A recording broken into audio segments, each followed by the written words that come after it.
É seguro investir no Sofisa Direto? Essa foi uma pergunta que eu recebi de uma aluna minha e é um banco que eu sempre falava que eu gosto de investir, principalmente do CDB de liquidez diária que tem lá, que hoje está rendendo bastante.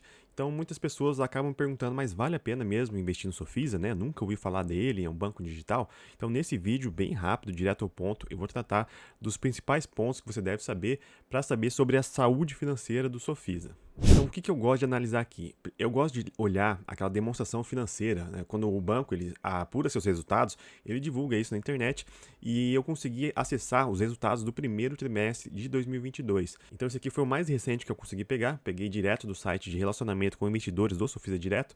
E o que a gente tem que analisar aqui, né? Eu até grifei para deixar o vídeo um pouco mais dinâmico. Eu gosto de olhar aqui o balanço patrimonial do banco. Então, caixa livre, isso quer dizer o dinheiro que tem em caixa do banco. É claro que o banco ele não precisa ter muito dinheiro em caixa livre, porque ele pega esse dinheiro e vai emprestando para outras pessoas, porque ele pega esse dinheiro, empresta e ganha um dinheiro em cima disso. Então, ele vai captar dinheiro, ele vai oferecer CDBs, LCIs, LCAs. Então, esse dinheiro que ele vai arrecadar, ele vai emprestar para outras pessoas com uma taxa de juros maior. Então, isso aí é um produto de intermediação financeira, que é a principal fonte de receita de um banco. Então, a gente vê aqui que eu gosto de fazer uma comparação do mesmo trimestre de um ano com o ano anterior. Então, seria essa comparação aqui do primeiro trimestre de 2022, que é o último dado que a gente tem aqui, comparando com o primeiro trimestre de 2021. Então, a gente vê aqui que teve uma diferença de 82%, né? Porque tinha 1 bilhão 909 milhões e agora tem 3 bilhões, praticamente 3 bilhões e meio. Então, isso por si só não quer dizer nada, né? Mas isso demonstra que tem bastante caixa ali no banco e como é um balanço patrimonial, ele vai dar aquela noção no fim do período analisado, né? Então, seria no fim do primeiro trimestre de 2022. Então, nada impede, né, que no dia seguinte o banco já utilizou esse dinheiro. Então, ele é como se fosse uma fotografia do que aconteceu. No dia seguinte pode mudar tudo. Mas isso ajuda a gente a fazer as nossas análises. Outro ponto que eu gosto de analisar é a evolução do patrimônio líquido. Então, patrimônio líquido nada mais é do que a diferença dos ativos menos os passivos. Então, é o que sobra de fato, né, para os acionistas do banco. Então, isso vai demonstrar se o patrimônio líquido está crescendo conforme o tempo, é porque ele está sendo lucrativo. Então, foi crescendo de 873 milhões, isso no primeiro trimestre de 2021, e aí no último trimestre de 2021 deu uma quedinha, né? Mas o que importa é que agora, né, no primeiro trimestre de 2022, ele aumentou mais um pouquinho. Está crescendo de forma um pouco lenta, mas isso demonstra que está crescendo. Então, como nosso objetivo aqui não é investir nas ações do Banco Sofisa, até porque nem é listado, nosso objetivo é conceder empréstimo para o Sofisa. Então, o que importa para a gente é se ele tem uma saúde financeira. Então, eu não estou importando se ele é muito lucrativo, se eu vou reaver um retorno sobre o meu investimento, é só saber se ele vai me pagar tudo certinho. Então, eu gosto de ver se ele tem lucro, mas também não estou preocupado tanto com o aumento expressivo do lucro. E aqui a parte de alavancagem, a gente está vendo que está subindo um pouquinho, né? Então, tem que tomar cuidado para ver se isso não vai aumentar muito. O próximo ponto que eu gosto de ver é aquele resultado da intermediação financeira, que eu acabei de falar, que é a principal atividade bancária. Então, no primeiro trimestre de 2021, era 96,7 milhões. No quarto trimestre de 2021, 121 milhões e meio. E agora, no dado mais atual, 154,2 milhões. Então, está tendo bastante aumento, né, nesse resultado da receita, né, de intermediação financeira. Só que a receita por si só não adianta, né? Não adianta o banco ter muita receita e aumentar os custos. Então a gente tem que ver também quais estão sendo os custos que o banco está tendo. Então o que eu consigo analisar aqui? Em relação à receita de prestação de serviço, né, que são outros serviços que ela presta, é bem pequena, né, em comparação à receita total e está mantendo aí praticamente igual. Despesa de pessoal, vemos aqui que está aumentando, né? Mas também tem a inflação, né? Tem os aumentos concedidos. Enfim, normalmente essas despesas com o pessoal vai aumentando mesmo conforme o tempo, mas o ideal é que a receita aumente num nível maior, um nível mais rápido. E a gente está vendo aqui, ó, que aqui de um ano para o outro aumentou muito mais a receita do que as despesas. Muito mais não, né? Mas está acima. E do trimestre anterior, do quarto de 2021 para 2022, também aumentou mais a receita do que a despesa. Então isso aqui é um excelente sinal. Participação no lucro com empregados, isso aqui está aumentando bastante. E junto com essa despesa de pessoal, isso foi o grande vilão para que o lucro líquido do banco ele não fosse maior do que no último trimestre. Ó.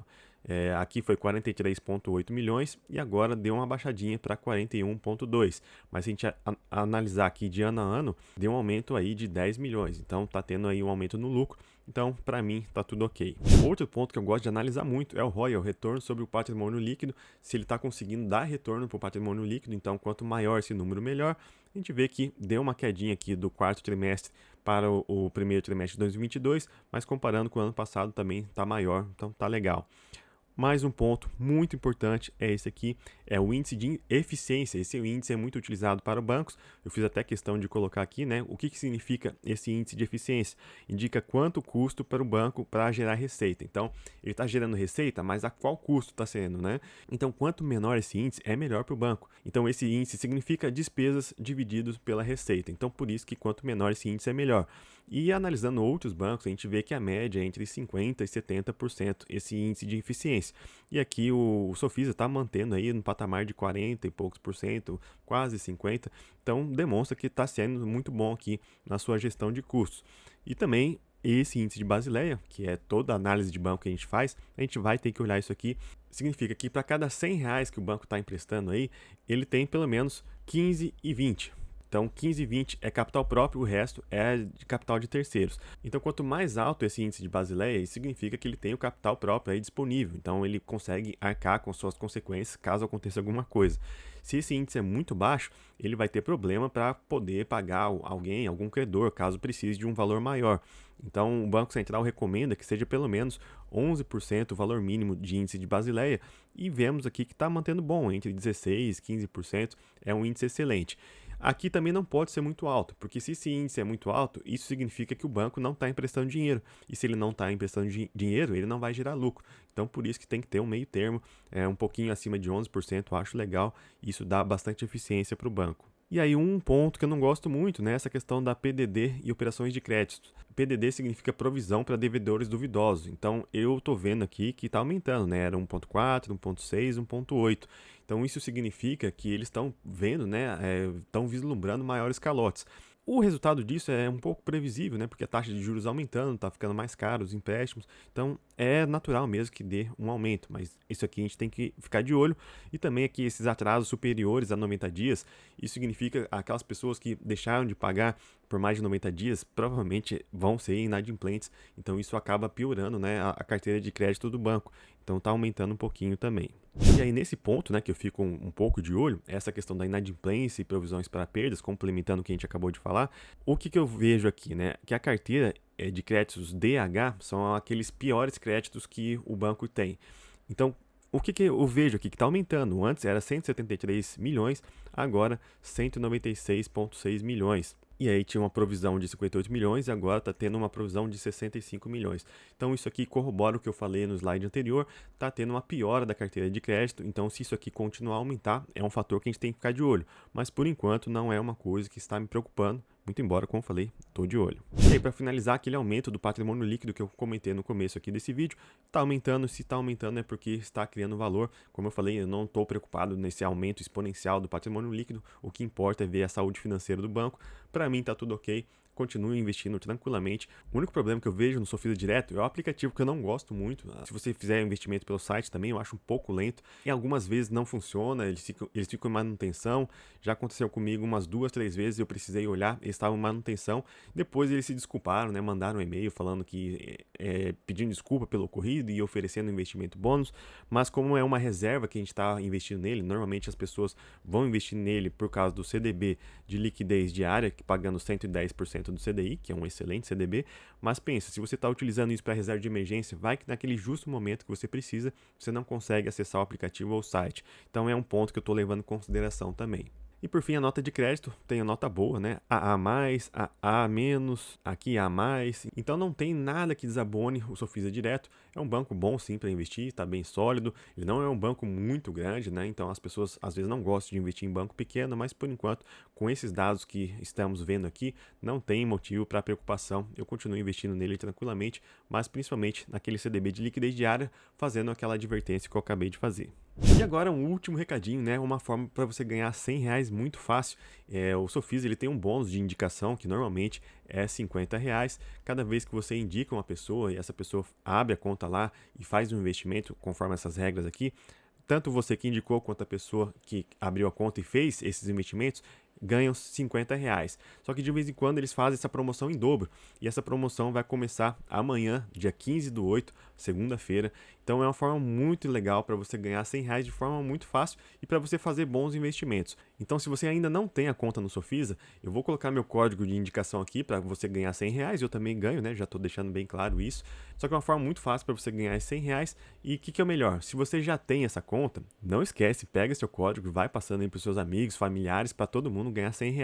E se você abrir a conta com o meu código, você vai ganhar os R$ 100 e logo em seguida você já tem o seu código também. Pega seu código e espalhe o mais rápido possível para os seus amigos para você ir ganhando R$ 100 a cada indicação que você fizer e essas pessoas cumprirem as regras. Não tem limitação, você pode fazer isso quantas vezes você quiser, é um dinheiro muito legal para a gente ganhar.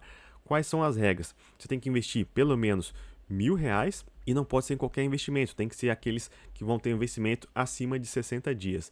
Então, aquele CDB de liquidez diária que eu falei, que eu gosto muito de investir no Sofisa, esse não vai poder valer para ganhar esse bônus. Então, normalmente eu falo para as pessoas colocar no CDB Max 60, que é muito parecido com esse CDB de liquidez diária, a mesma rentabilidade, só que você não consegue resgatar ele a qualquer dia, somente a partir de 60 dias, mas aí ele já pega e já cumpre esses requisitos aí para você ganhar o bônus. Então o vídeo era esse, fazer aquele resumão básico do Sofisa Direto, é um banco que eu gosto, um banco saudável, tem um bom CDB de liquidez diária com vencimento legal de 3 anos, isso te possibilita você travar essa taxa de 110% CDI por muito tempo. E se esse vídeo acrescentou alguma informação boa para você, você se sentiu seguro ou não para investir no Sofisa, mas pelo menos trouxe essa informação para você, deixa seu like aqui pra gente e se não está inscrito, não esqueça de fazer a sua inscrição, porque vem muito mais vídeos por aí, beleza? A gente se vê no próximo vídeo, valeu!